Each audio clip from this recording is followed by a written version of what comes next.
Bonjour. Alors j'ai une question à vous poser.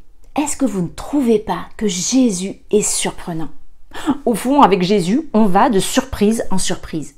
Déjà pendant sa vie avec ses apôtres, il n'arrêtait pas d'avoir des gestes et des paroles surprenantes. Et même avec sa mort, voilà qu'il nous surprend encore en ressuscitant. Vous l'avez compris, aujourd'hui on va parler surprise. Mais d'abord, on chante.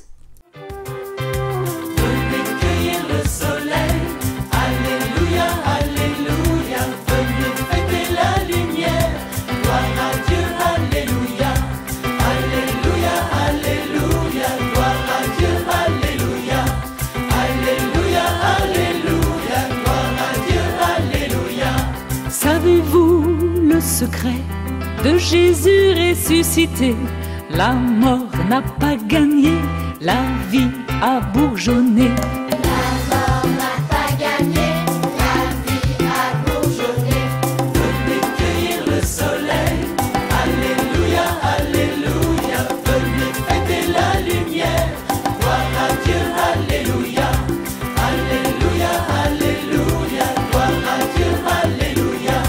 Alléluia, alléluia, gloire à Dieu, alléluia.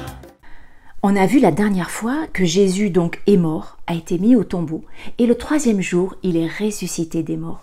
Alléluia! Alors, une des premières femmes à qui il est apparu, c'est Marie-Madeleine.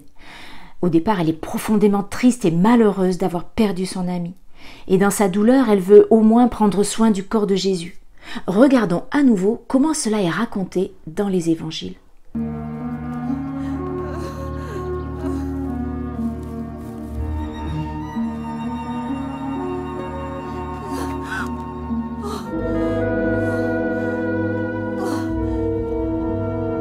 Ils ont emporté son corps. Ils ont... Oh Seigneur, Seigneur.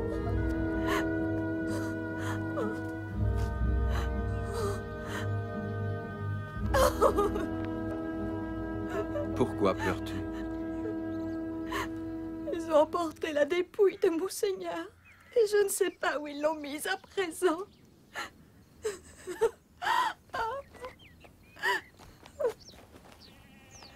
Qui cherches-tu? Dis-moi.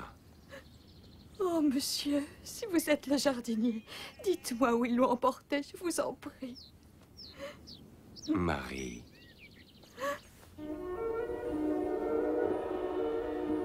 Seigneur. Tout va bien. Maintenant, tu n'as plus besoin de moi, Marie-Madeleine. Cours, va vite leur dire. Dis-le à tout le monde. Dis-le à Pierre. J'ai vu le Seigneur. J'ai vu le Seigneur. Il est vivant.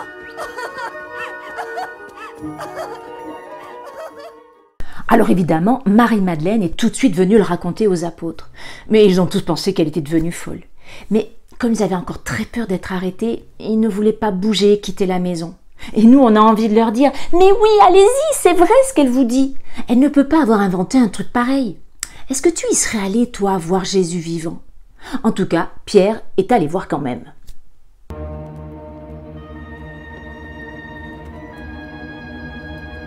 Mais qui a osé faire cela? Je l'ai vu de mes propres yeux.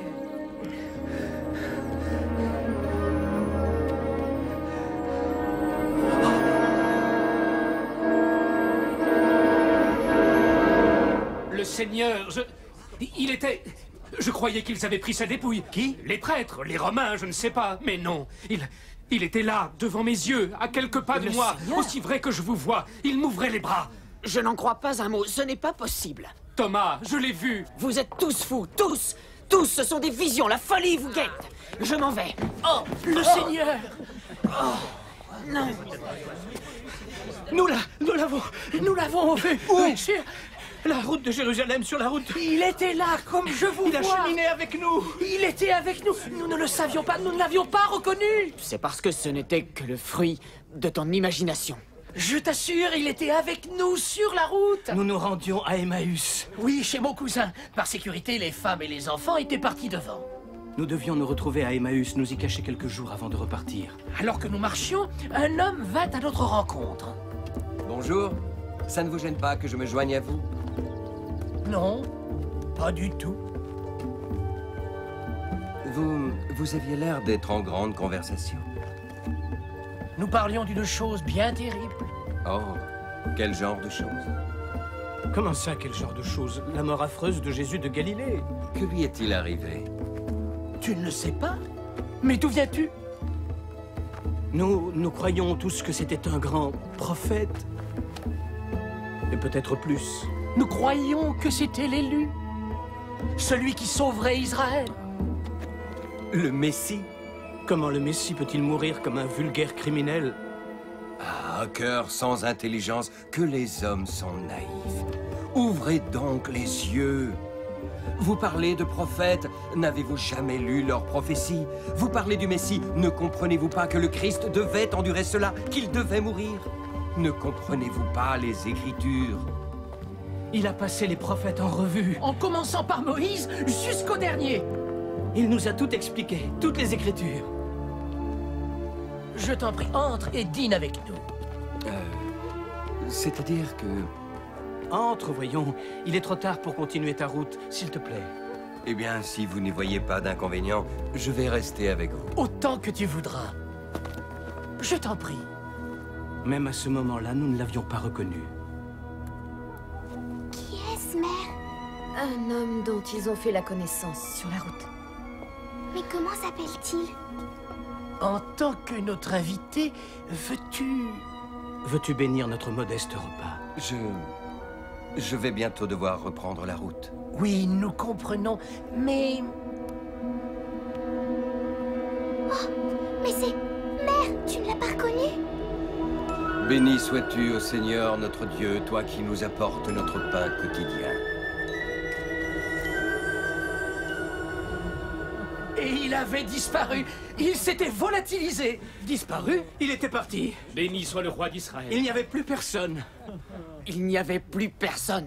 Envolé. Sa place était vide, hormis 2 morceaux de pain et une coupe. Tout le monde s'est mis à pleurer et à rire en même temps. C'est incroyable. Chacun rencontre Jésus de façon différente. Et pourtant, il y a des ressemblances. D'abord, ils ne le reconnaissent pas. Alors, c'est étrange, ils vivaient avec Jésus depuis 3 ans. Mais pourquoi d'après vous? Moi, je crois que Marie-Madeleine est aveuglée par sa tristesse et parce qu'elle cherche quelqu'un de mort. Alors, elle ne fait pas attention à quelqu'un qui est vivant et qui lui parle. Et ses yeux ne s'ouvrent sur Jésus que quand il l'appellera par son prénom. Pierre était déjà un petit peu préparé à voir son ami vivant. Et en effet, il voit Jésus. Ils ne se parlent pas encore cette fois-ci, mais ils se parleront plus tard, une autre fois. Et pour les 2 disciples sur le chemin d'Emmaüs, eh bien, eux, ils sont tellement bloqués, tellement déçus par tout ce qui s'est passé. Ils pensent que tout est fichu maintenant. Mais Jésus vient quand même à leur rencontre. Et les yeux s'ouvrent pour eux quand ils reconnaîtront Jésus à la fraction du pain. Et puis après, pof, Jésus disparaît. Oh ben mince, on voudrait tellement qu'il reste avec nous. Mais vous avez remarqué, Marie-Madeleine n'est pas triste après.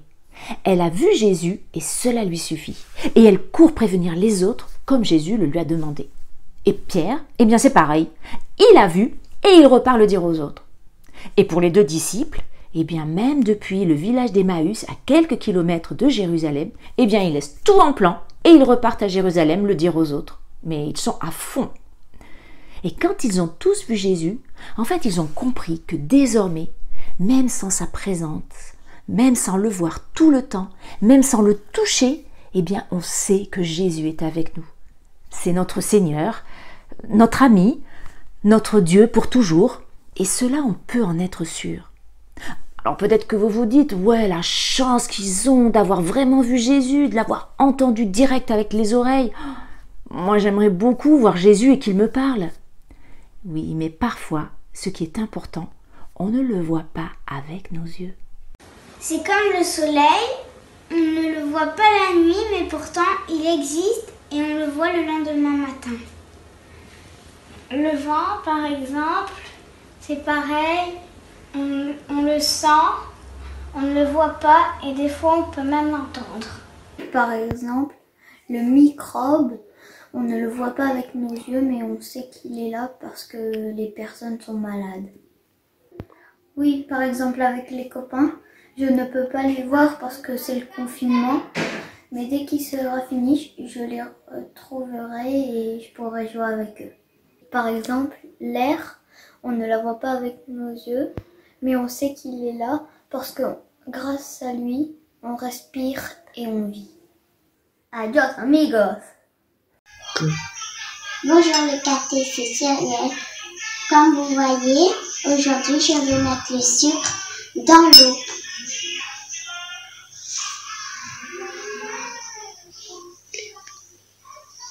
Et comme vous voyez, on voit pas le sucre.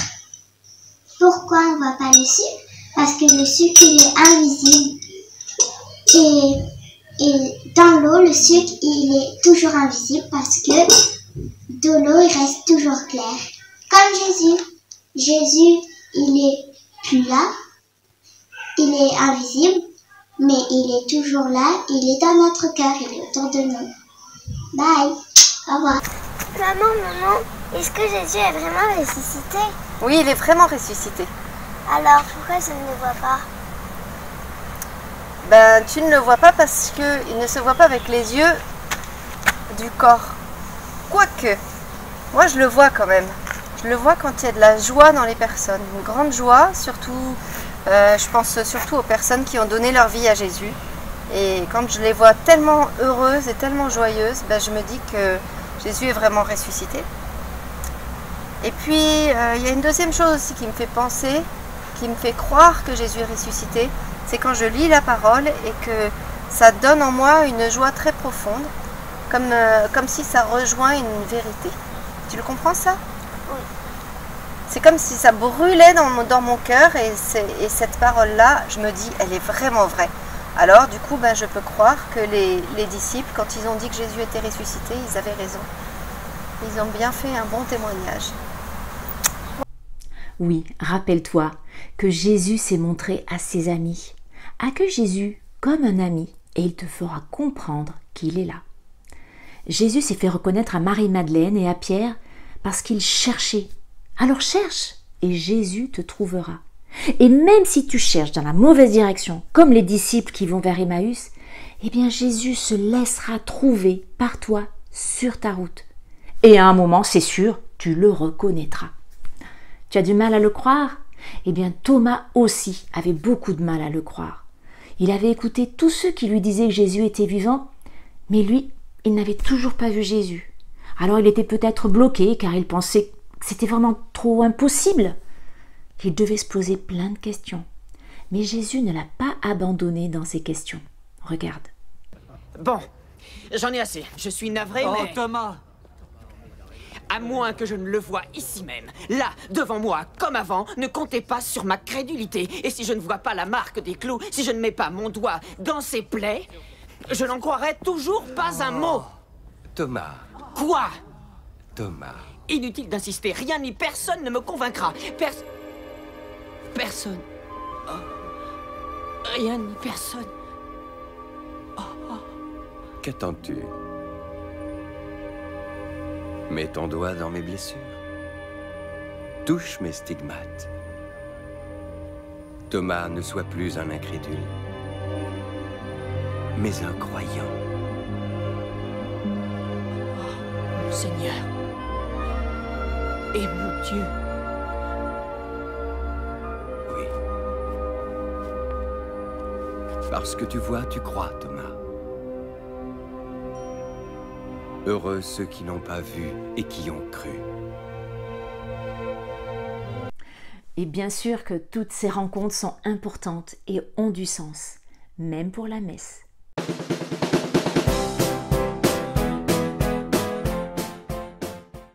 Quand tu viens à la messe, tu vis un peu ce qu'ont vécu les deux pèlerins sur la route d'Emmaüs. Tout d'abord, ces disciples n'étaient pas tout seuls. Ils étaient ensemble, l'un avec l'autre. Et nous aussi, à la messe, nous nous retrouvons ensemble. En chemin, Ils rencontrent Jésus, mais sans le reconnaître. À la messe, nous rencontrons aussi Jésus sans le reconnaître. Jésus est caché à nos yeux, mais il est bien présent. Il est caché dans la personne du prêtre, dans la présence de l'autel, dans la lumière des cierges, dans le cœur des autres personnes qui sont avec toi à la messe. Puis, Jésus parle et enseigne les disciples, c'est-à-dire qu'il leur explique ce qu'ils ne comprenaient pas dans la Bible. Et à la messe, nous lisons la Bible avec les lectures de l'Ancien Testament, des psaumes, du Nouveau Testament, des évangiles. Le prêtre ou le diacre nous explique ce que cela veut dire pour nous aujourd'hui. Et puis, les disciples veulent partager le repas avec Jésus. C'est ce que nous faisons quand nous prions et que le prêtre et les servants préparent la table de l'autel pour l'Eucharistie. Puis, Jésus a pris le pain et a rendu grâce, et c'est alors que les disciples l'ont reconnu. Nous aussi, à la messe, nous voyons le pain qui est béni, et c'est Jésus qui nous apparaît. La communion, c'est goûter dans sa bouche la force que Jésus nous donne. Puis, les pèlerins sortent et vont raconter à leurs amis ce qu'ils ont vécu. Nous aussi, nous quittons l'église à la fin de la messe. Qu'est-ce qui nous empêche de dire aux autres ce que nous avons vécu ? Voilà, prenons un petit temps de prière, mais d'abord chantons. Reste avec nous, ressuscité, notre cœur est brûlant de ta parole, rassasie-nous de ta présence, de ton corps glorieux. Reste avec nous, ressuscité, notre cœur est brûlant de ta parole, rassasie-nous de ta présence, de ton corps glorieux. Car tu es l'agneau immolé qui enlève le péché du monde. En mourant, tu as détruit la mort. En ressuscitant, nous as rendu la vie. Reste avec nous, ressuscité. Notre cœur est brûlant de ta parole. Rassasie-nous de ta présence, de ton corps glorieux. Au nom du Père et du Fils et du Saint-Esprit. Amen. Merci, merci Jésus. Merci d'être venu sur terre pour tout nous expliquer. Merci de tout nous donner, même ta vie. Merci Dieu pour la résurrection de ton Fils et pour la victoire sur la mort. Pardon, pardon car nous n'avons pas compris tout le mal que nous faisons. Et s'il te plaît, nous te cherchons, laisse-toi trouver. Aide-nous à te trouver dans nos vies, ici et aujourd'hui. Aide-nous à voir et à être les signes de ta présence en et autour de nous. Notre Père qui es aux cieux, que ton nom soit sanctifié, que ton règne vienne, que ta volonté soit faite sur la terre comme au ciel. Donne-nous aujourd'hui notre pain de ce jour. Pardonne-nous nos offenses, comme nous pardonnons aussi à ceux qui nous ont offensés. Et ne nous laisse pas entrer en tentation, mais délivre-nous du mal. Car c'est à toi qu'appartiennent le règne, la puissance et la gloire pour les siècles des siècles. Amen. Au nom du Père et du Fils et du Saint-Esprit. Amen. Alors vous avez compris que la vie avec Jésus, c'est plein de surprises. Pourquoi ne pas partager en famille sur ce qui vous semble surprenant dans tout ça? Cela peut être un événement ou une parole de la vie de Jésus. Cela peut être quelque chose que vous avez vécu dans votre vie et qui vous a surpris. Un truc qui était bizarre, une rencontre étonnante ou qui vous a paru comme un clin d'œil du ciel. Peut-être quelque chose qu'il vous faut du temps pour comprendre, comme les disciples vers Emmaüs. Voilà, bon partage. Allez, salut, à la prochaine!